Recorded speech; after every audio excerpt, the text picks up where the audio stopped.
तो बहुत स्वागत है आप सभी का एक बार फिर से MP12 की एक नई वीडियो में।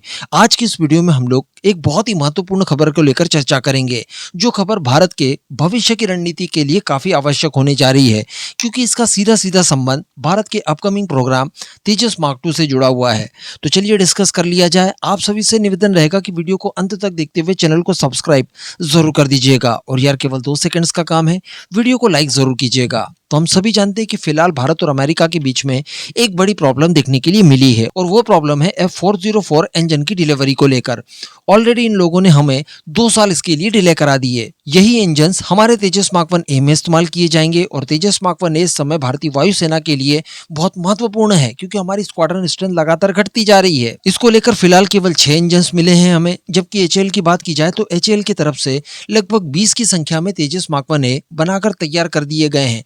केवल अमेरिकन इंजन्स की आवश्यकता है। जैसे ही इंजन की सप्लाई हमें समय पर होती है, इन इंजन्स का इंटीग्रेशन विमानों में करके हम लोग तत्काल डिलीवरी शुरू करवा देंगे। लेकिन ऐसी ही प्रॉब्लम हमें तेजस मार्क 2 के लिए ना उठानी पड़े, इसका प्रबंध पहले से ही भारत ने अपने स्तर पर पूरा करके रखा है। और वो कुछ इस तरह का करके रखा है कि देखिए, अगर पैसा थोड़ा ज्यादा लगता है तो लग जाए, लेकिन हम लोग इसकी कुछ मैन्युफैक्चरिंग टेक्नोलॉजी हासिल करके इन इंजन्स का निर्माण भारत के अंदर ही करेंगे, जिससे होगा ये कि ये भारत में ही बनेंगे, सप्लाई चेन भी हम ही सुनिश्चित करेंगे।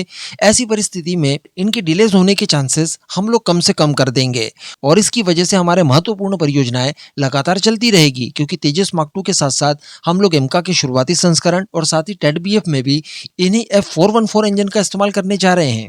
लेकिन समस्या ये थी कि इसको लेकर नेगोशिएशन काफी लंबा चल गया। हालांकि इस नेगोशिएशन का कोई विशेष इंपैक्ट हमारी परियोजनाओं पर नहीं पड़ता, क्योंकि 8 से लेकर 9 इंजन ऑलरेडी F414 वाले हमारे पास रेडीमेड अमेरिका से आ चुके हैं। तो तेजस मार्क 2 के प्रोटोटाइप के लिए हमारे पास पर्याप्त इंजन उपलब्ध हैं, और प्रोटोटाइप निर्माण के बाद जब ये प्रोडक्शन में जाएगा, जिसमें कम से कम 4 सालों का समय लग रहा है, इस बीच हम लोग हमारी सारे नेगोशिएशन कंप्लीट करके इनका प्रोडक्शन भारत में करना शुरू कर चुके होंगे। लेकिन फिर भी ये जिज्ञासा थी और ये कंसर्न बना हुआ था कि भला ये नेगोशिएशन कंप्लीट कब होगा और कब भला इन इंजन की मैन्युफैक्चरिंग भारत में शुरू होगी। तो लीजिए, इसी को लेकर खबर निकल कर आ गई है।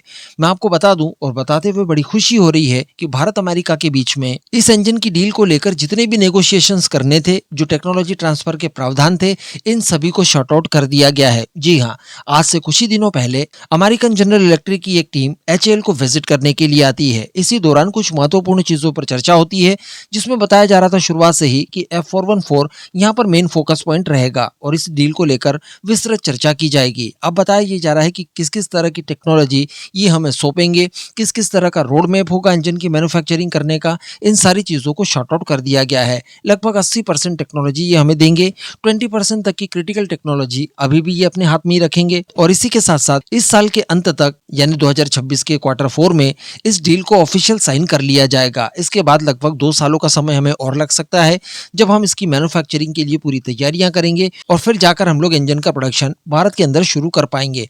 तो कहा जा सकता है कि वर्ष 2029-30 तक हमें पहला इंजन भारत में जो बना होगा वो डिलीवर्ड हो जाएगा। तो एक बहुत ही अच्छी, बहुत ही सुखद खबर है। HAL के पास पहले से ही ऐसी फैसिलिटीज उपलब्ध है जहां पर इंजन बनाए जाते हैं। हम सभी जानते हैं कि Su-30 MKI के इंजन भारत के अंदर बन रहे हैं। हमारे पास पोटेंशियल है। नए प्रोजेक्ट में कुछ चुनौतियां जरूर होगी, लेकिन इन्हें शॉर्ट आउट करने के लिए हमारे पास पर्याप्त समय है। बाकी डील की वैल्यू को लेकर पहले डिस्कस कर चुके हैं हम लोग। किसी जमाने में ये डील $1 बिलियन की हुआ करती थी, बाद में कुछ इसे बढ़ाकर लगभग $1.5 बिलियन कर दिया गया। तो अब हमारे पास प्राइस को लेकर नेगोशिएशन हो चुका है, टेक्नोलॉजी ट्रांसफर को लेकर नेगोशिएशन हो रखा है। इस साल के अंत तक डील भी साइन हो जाएगी। तो इसके अलावा अब और क्या ही चाहिए होगा। हमारा सबसे महत्वपूर्ण प्रोग्राम तेजस मार्क 2 इस इंजन के ऊपर ही निर्भर करता है। तो उम्मीद की जा सकती है कि सारी चीजें यहाँ से ऑल इज वेल हो जाएंगी।